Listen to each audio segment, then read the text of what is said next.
Okay, today I want to introduce you to two key concepts for the course content this week. First, the concept of mindset, and then secondly, the concept of worldview. So this presentation is aimed at giving you a basic definition and description of what each one of these terms is referring to. So first of all, the question of mindset. What exactly are we referring to when we use the term mindset? Well, a person's mindset describes her general attitude towards truth. So this is different than what we might consider worldview, which we're going to talk about here in a second. A person's mindset is basically, it belongs to the philosophical category of epistemology. What do you know? How do you know it? How certain do you know it?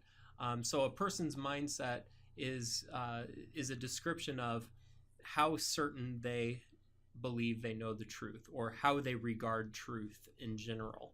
And there are three major mindsets that we can talk about. The first of which is pre-modern, the second of which is modern, and then the third major mindset, we would call postmodern. And a pre-modern mindset simply believes that truth is revealed by God or by some prime reality, that truth is revealed to us and is therefore absolute. And so a pre-modern worldview believes that truth can be known objectively and absolutely because truth is revealed to us from the outside. That's a pre-modern assumption. And again, this isn't a Christian thing. This isn't a non-Christian thing. This is just a person's orientation towards truth. So you may have some Christians that are pre-modern and some Christians that are not. You may have some non-Christian people who are pre-modern, maybe practitioners of another religion, but they're pre-modern in their mindset towards truth because they believe that truth can be known absolutely. The modern mindset says that truth is discovered. Now, it believes that truth exists, and it also believes that truth can be known, but it's discovered through reason and through philosophical and scientific inquiry. And so to the modern mindset, truth is really a quest. Truth is a journey. And it's not so much that truth can be known absolutely, but we're always in the process of knowing more about the truth. So a modern mindset is certainly not skeptical about the truth. The modern mindset is cautiously optimistic about knowing the truth through, again, reason and inquiry. But it's not going to be as, we might use the word naive, as the pre-modern mindset. It's going to recognize the fact that truth has to be known, it has to be discovered. It's not simply revealed to us. A postmodern mindset says that there may be absolute truths. Absolute truths may in fact exist, but truth can never be known purely objectively. And so the key phrase here is that truth is relative. Truth is relative to the knower, or truth is relative to the perceiver. So a postmodern mindset says that really the only access I have to truth is my own perspective. And so the only access that you have to truth is your perspective. And so we can't really know truth absolutely. We can't really know truth objectively. All we can know is our own perspective on truth. And so that's a postmodern mindset. You could use an umpire to illustrate these three different mindsets. A pre-modern umpire might say this: there are such things as balls and strikes, and I call them exactly the way they are. There are such things as balls and strikes, and I call them exactly the way they are. So the way that I call them is what they are. They are balls and they are strikes. I have a young daughter who at the time was 5 years old, and she was looking through some old pictures of mine when I was just a baby. And some of these pictures were in black and white. And she asked me the question, she said, "Dad, what was it like living in the world when there were no colors, when everything was in black and white?" Because to her, when you see a picture, that picture represents reality. And so if the picture is black and white, then that means reality itself is black and white. And that's a very pre-modern mindset. It simply takes truth at face value, uncritically. And a modern umpire, by comparison, says, yes, there are such things as balls and strikes. There is a strike zone, and I'm doing the best that I can. I want to try to be faithful to the strike zone. I may sometimes get it right. I may sometimes get it wrong. I'm trying to get it right more of the time than I am wrong, but I call them the way that I see them. A postmodern umpire, on the other hand, would say there really are no balls and strikes until I call them. So when I call it a ball, it becomes a ball, or when I call it a strike, it becomes a strike. So I basically define what's truth by my perspective on it. So as you can see, once again, the postmodern mindset, very different than the modern or the pre-modern. And again, I need to emphasize, these aren't Christian or non-Christian things. You could have a Christian who is a postmodern in church sitting next to a Christian who is a modern in the same church. And then they might have a parent or a grandparent who is pre-modern. These simply are descriptions of the way that people perceive the truth. And so one of the things to think through as we're considering these different mindsets, kind of make the ministry application of this, one of the things to think through is, how would we minister to different people with different mindsets? How do we minister to pre-modern people in ways that are maybe different than we might minister to people who are modern or post-modern? I'm not sure that we should try to convert one person to a different mindset before we should convert them to the gospel. I think what we should probably do is address their mindset where they are and figure out how the gospel intersects and connects with them in their particular mindset. Another way to get at this question of mindset is to ask this decisive question. Do you know that God exists? Do you know that God exists? I ask this question every semester in class. I ask students to raise their hand, and students typically are very hesitant to raise their hand because they smell a trap. They sense a trap when you ask the question, especially in a Christian college setting. But do you know that God exists? How would you answer the question? A pre-modern person would say, yes, of course I know that God exists. Why? Well, the Bible tells me so. It's right there. I mean, the Bible tells me that God exists. Truth is revealed to us by God.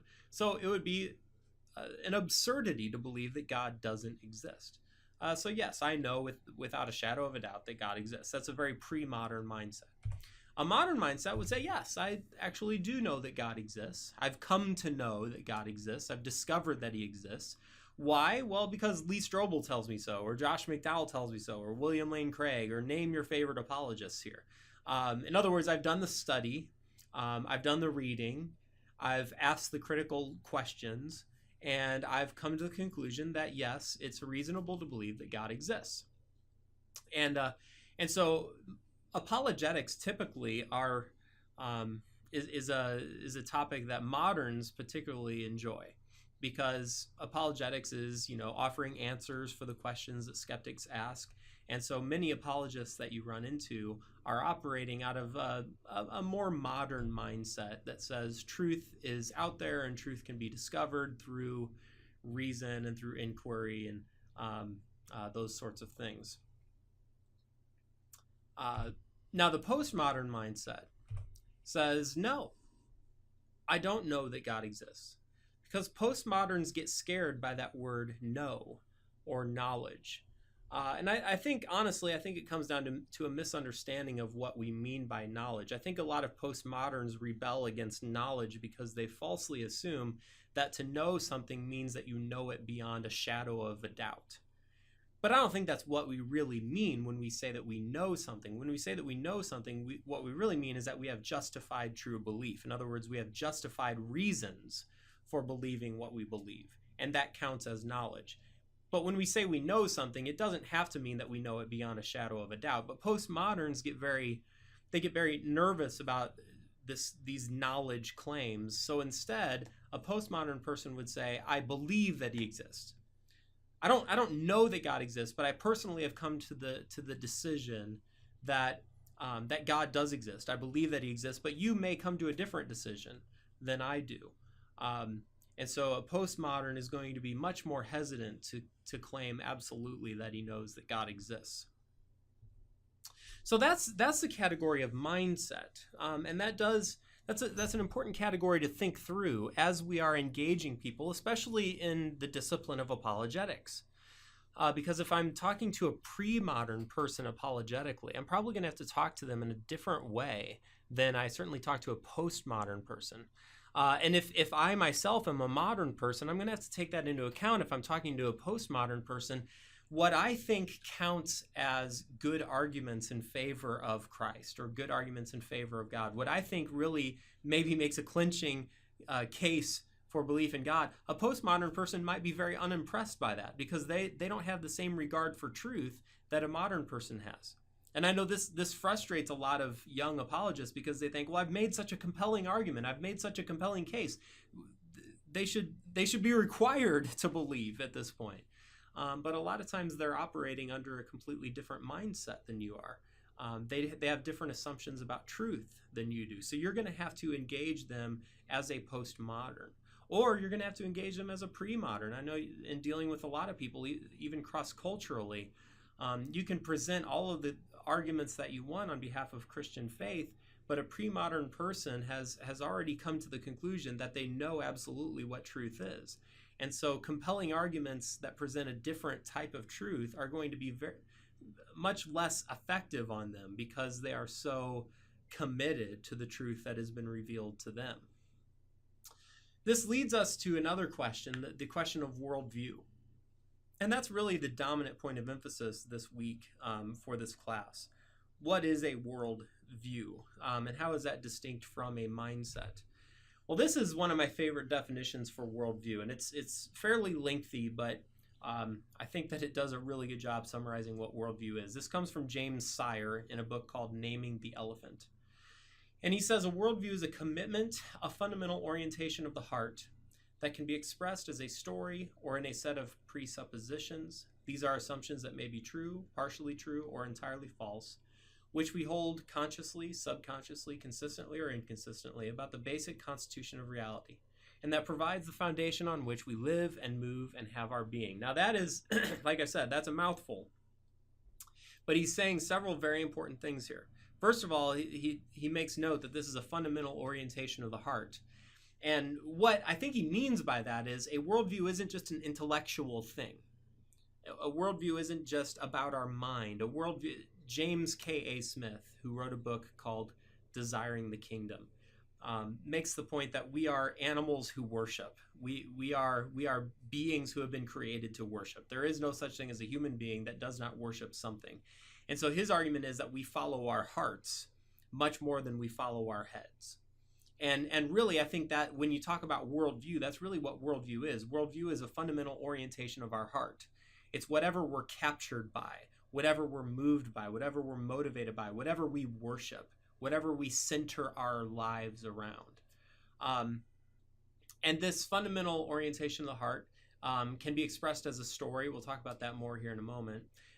Or a set of presuppositions. Now notice how he defines these presuppositions. These are assumptions which may be true, they may be partially true, or entirely false. When we talk about worldview, we're not necessarily assessing, is a worldview true or false? There are certainly elements of every worldview that a person holds that may be true or partially true or maybe entirely false. But these are basic presuppositions that guide them, regardless of whether it's true or false. And these are presuppositions that we hold sometimes consciously, but oftentimes subconsciously. These aren't presuppositions that we give very much thought to on a very consistent basis. And sometimes we hold them consistently, but oftentimes we're very inconsistent about this as well. Another definition for worldview, a little bit shorter definition, is that a worldview is a conceptual scheme by which we consciously or unconsciously place or fit everything we believe and by which we interpret and judge reality. So everything that we believe falls underneath the umbrella of our worldview, and by which we interpret and judge all reality. So here's maybe a different way to think about worldview. How does a worldview work?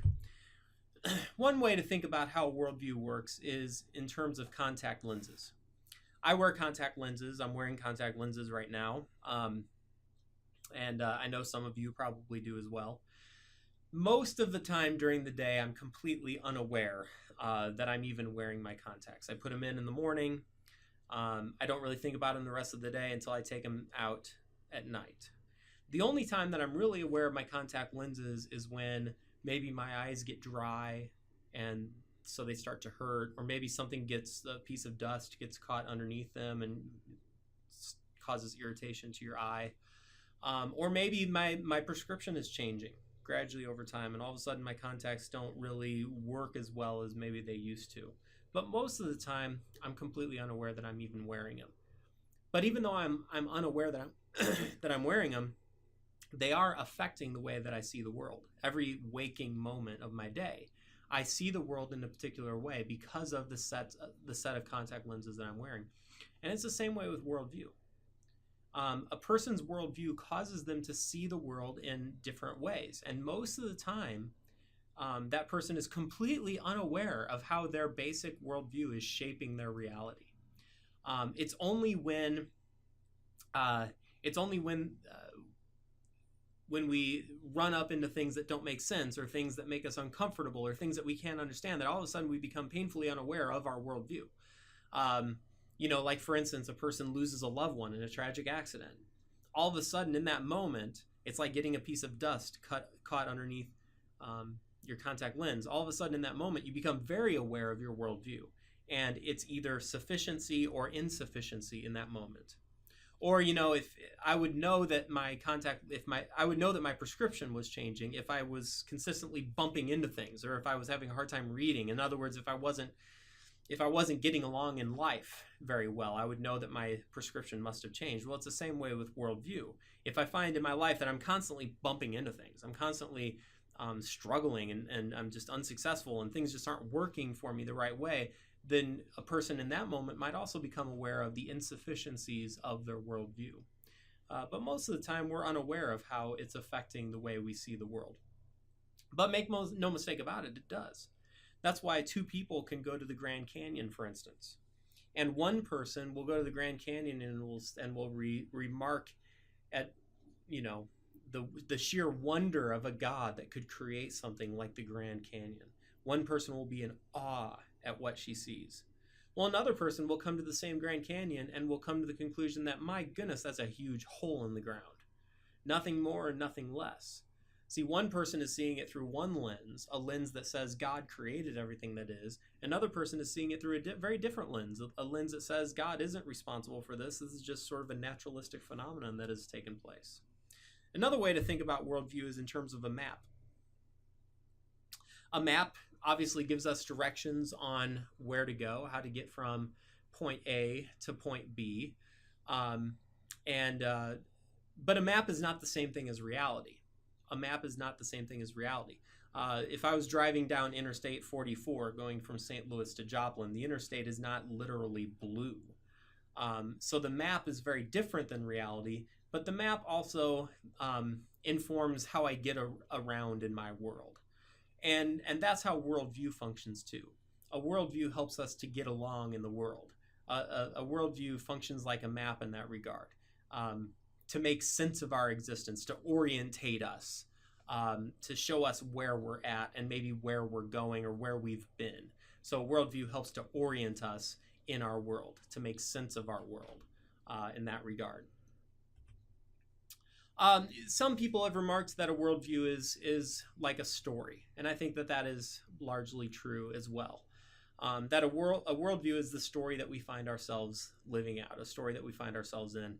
And just to give illustration of this, when we read the news, for instance, and something shocking has happened in the news, say, a shooter tragically has gone into a school and has killed several people, several students in that school. Our worldview helps us to make sense of that story. We take the events that happen in our world, we take the events that happen in our lives, and a worldview helps us to be able to categorize those as a part of the story that we're living. They help us to make sense of those events in light of a larger story, in light of a larger context. Every worldview, I'll give you another way to think about how a worldview works. Every worldview is trying to answer the following questions. Every worldview is trying to answer, who am I? What is my identity? What informs who I am? What gives shape to who I am? Where am I? Where am I? Every worldview is trying to answer the question, where am I, and where am I going? Again, this orientation question, where do I fit? And then thirdly, every worldview is trying to answer the question, what's wrong with the world? See, everybody senses, everybody knows that there's something wrong, but not everybody knows what to do about it. And so a worldview is our attempt to try to answer that question, what's wrong with the world? And then finally, what's the remedy? What's the solution? Every worldview offers some sort of solution, some sort of remedy to that basic problem. And worldviews answer this remedy question in radically different ways. Like a Christian worldview would say that the remedy is the salvation that we experience through the death, burial, and resurrection of Jesus Christ. That's our remedy. A more naturalistic worldview might say, well, really the remedy for what's wrong with this world is through maybe political action, legislation, or maybe technology. Technology is what's going to save us. Technology is what's going to fix ultimately what's wrong with this world. Economics is what's going to fix us. So everybody's trying to come up with some sort of answer to this fundamental question. What's wrong? How do we fix it? I want to illustrate worldview to you very briefly as well. One of my favorite musicians of all time was Johann Sebastian Bach. Brilliant musician, also a committed Christian person with a Christian worldview. And Bach said that the aim and the final reason for all music should be nothing else but the glory of God and the refreshment of the Spirit. And I want to show you very briefly a clip of, excuse the...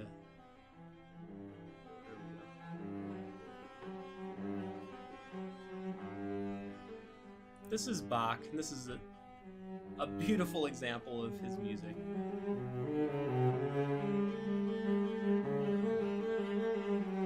Just notice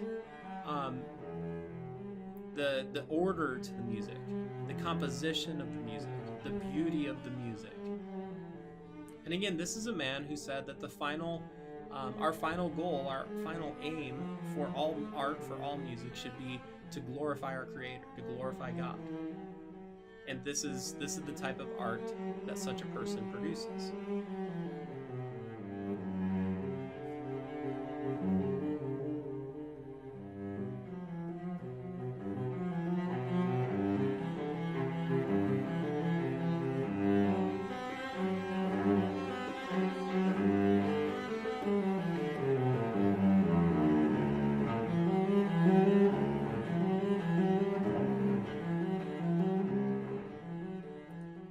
By comparison, I want to show you another clip, and this clip is by a man named John Gage. Now, John Gage had a worldview very different than Bach.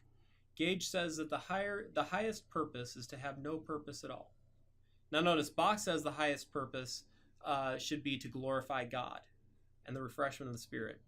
Gage, on the other hand, says the highest purpose is to have no purpose at all. This puts one in accord with nature in her manner of operation. In other words, what he's saying is the purpose of nature, the purpose of all of the world around us is purposeless. There is no purpose. And so our purpose, if we're going to reflect nature, is to have no purpose either. And so I want to show you the type of art that John Gage produces.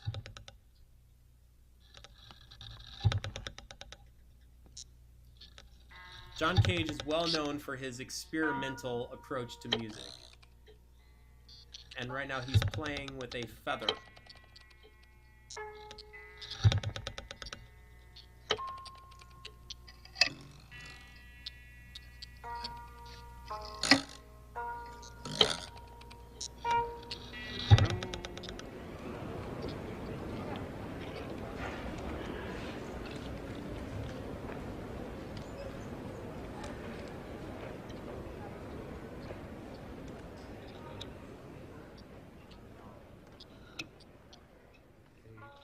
Now, this is not exactly the type of music that we can dance to or that we could sit and enjoy, but that's John Cage's style.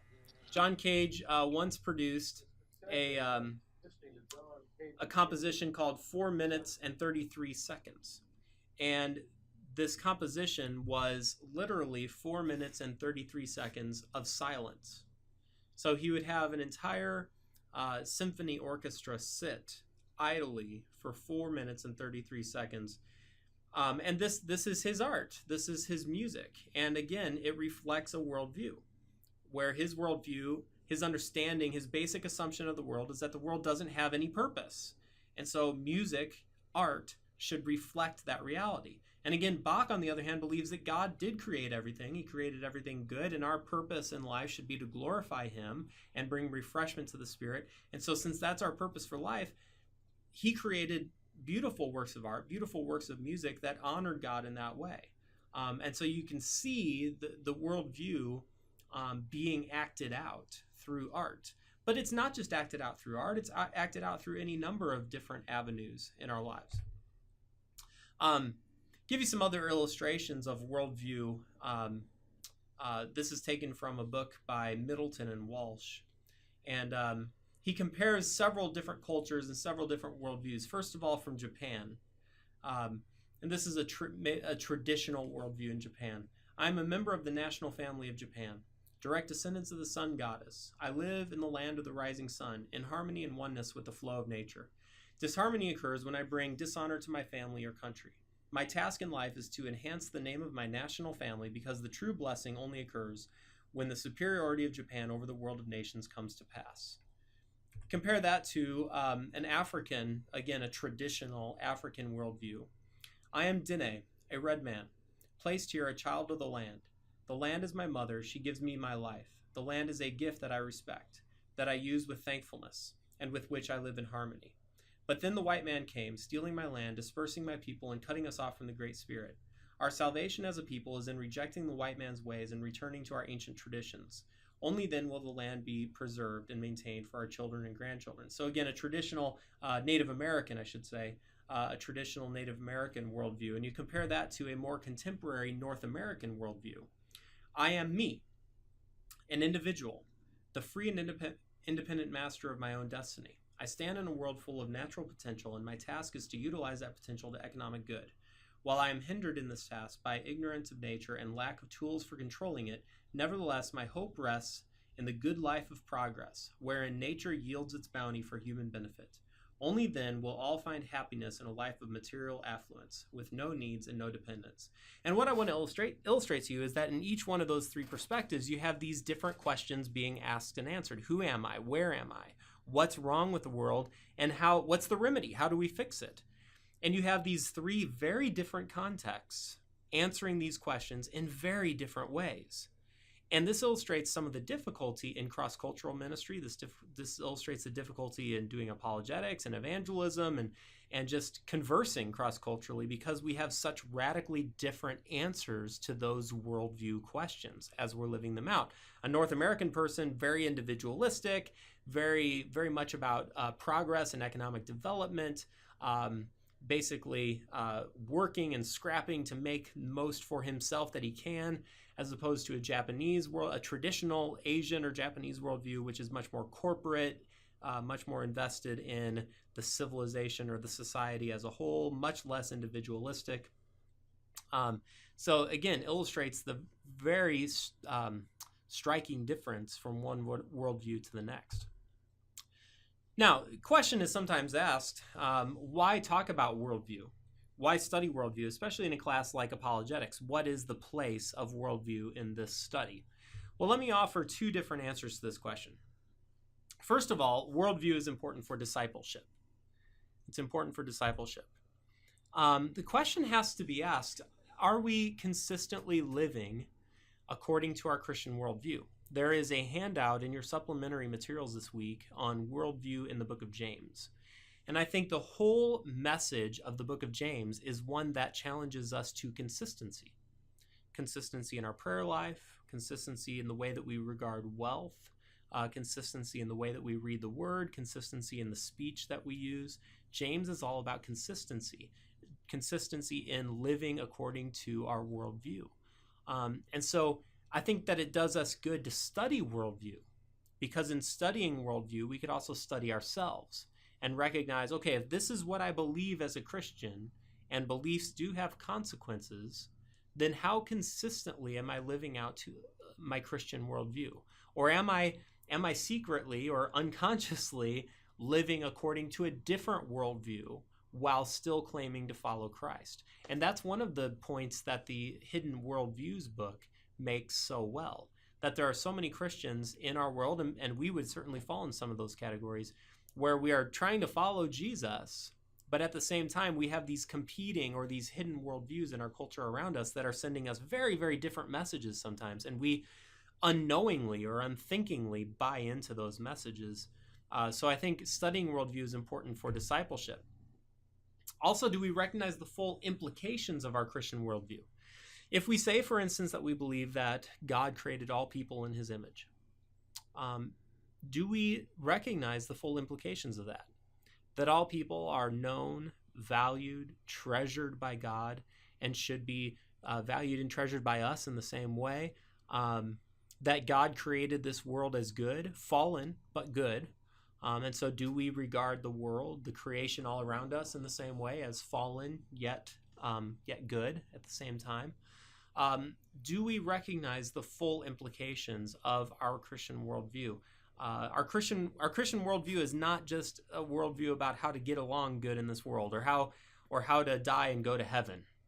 That's not what a Christian worldview is. A Christian worldview is a comprehensive understanding of all of life and how the story of the gospel sheds a light on and indeed transforms our entire lives. So the Christian worldview is not just about dying and going to heaven. The Christian worldview is not just about how to have a better life here and now. A Christian worldview is about our entire life transformed by the story of the gospel. Are we aware of how our Christian worldview is consistently challenged and undermined by the culture in which we live? And it is. I mean, every time we breathe in the air of our culture, that air is affecting us. You know, it's like if you live in a heavily polluted city, you may not realize how that pollution is affecting you on a daily basis, but it is. That pollution is absolutely affecting your health. It's affecting your well-being. It maybe is affecting your life expectancy. That air that you're breathing in is affecting you. So the air that we're breathing in from our culture, with all these competing worldviews swirling all around us every day, demand our critical engagement.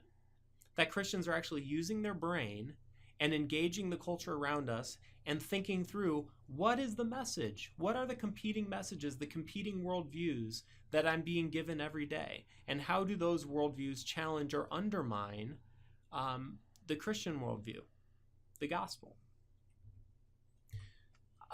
Here's just a couple of pictures illustrating this point. The picture on the left is from the city of Corinth. And let me just explain this picture real quick. In the far background on the left, you have the ancient temple dedicated to Apollo.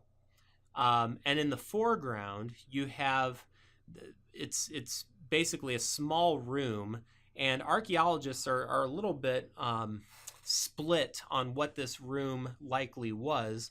But many archaeologists think that this small stall or room might have been where Paul set up shop as a tent maker in the ancient city of Corinth. And they have various reasons for that, which I won't get into now. But as I was standing in front of this tent making shop and looking at the Temple of Apollo in the background, it struck me once again the reality that you and I live with every day. As followers of Christ in our world, we are all operating under the shadow of pagan temples and pagan worldviews. Just like Paul 2,000 years ago working in the city of Corinth in the shadow of the Temple of Apollo. And so this is the same church, by the way, that Paul wrote to, and he said, we must take every thought captive and make it in submission to Jesus Christ. Paul knew what it was to live in a culture that consistently challenged and undermined the worldview of the gospel. On the right, you have an inscription. This is an inscription on a marble slab from the city of Pergamum. And Pergamum is one of the 7 churches mentioned in the book of Revelation. But one of the things that I noticed when I first saw this slab is the very bottom line. This is a slab that is dedicated to the Emperor Trajan. And one of the things that Trajan did that was of note as he was emperor was that he subjugated the German people. That's actually on the fourth line down. That's the first word. Germanicon is the word for German. But the last line says, tu ges kai thalasses kurion. So that means the earth and the sea, the Lord, or the Lord of earth and sea. And what really struck me about this is that you have Christians living in Pergamum who said, no, Jesus is Lord. Jesus is the kurios. But the people in Pergamum saw the emperors as the Lord of earth and sea. And this automatically puts you in a position where cultures are going to collide. Worldviews are going to clash. Worldviews are going to be in conflict as one person says, no, Caesar is Lord, and another person says, no, but Jesus is Lord. He's defeated death, and he's the Lord of all. And we are not so far removed from Pergamum as we might imagine. We still live in a culture today that says all these other things are important and authoritative and noteworthy, and we are saying on the other hand, but no, Jesus is Lord of it all, and we live in a context where these worldviews are constantly in conflict with each other. So it demands discernment. It demands that we're critically engaging the worldview of the culture around us, that we recognize what is the message that's being given to us. The second reason why worldview is important is for apologetics. It's important for apologetics. This is Francis Schaeffer talked about taking the roof off of a person's worldview. And what he meant by that was through a mutual sharing of stories, we can help others see the inconsistencies or flaws in the story that they are living. So this is what I call worldview apologetics. It's not so much a matter of asking and answering questions. How can you believe that Jesus rose from the dead? Or how can you believe that God exists? Or how can you believe that the New Testament is trustworthy and true? It's not so much that. Worldview apologetics is a swapping of stories. You tell me your story, I tell you my story, and at the end of the day, one of the things that I can do as an apologist is to help the person see the inconsistencies in their worldview, or maybe the flaws in the story that they're living. And so it's addressing those basic presuppositional beliefs that a person has. Every worldview has to pass certain tests. Is it consistent? Is it coherent? Is it comprehensive? Does it correspond with reality? And so as I'm thinking in terms of worldview, as I'm engaging these different categories of worldview, and as I'm talking to other people about maybe the worldview that they have or getting them to tell me their story, one of the things that I can help them to see, one of the things that I can lead them in is to ask these questions of their worldview. Is it consistent? Is that worldview that you're living, is it actually consistent? And is it logical? Does it make sense?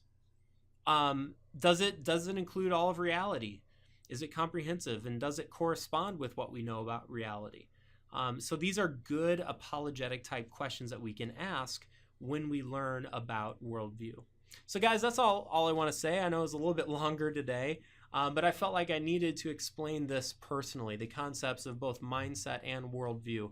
And so as you move forward in your course content this week, I want you to keep these definitions front and center in your mind. The definition of mindset, our perception of the truth, and the definition of worldview, this all-encompassing story that we find ourselves living in. Thanks, guys. Have a great week.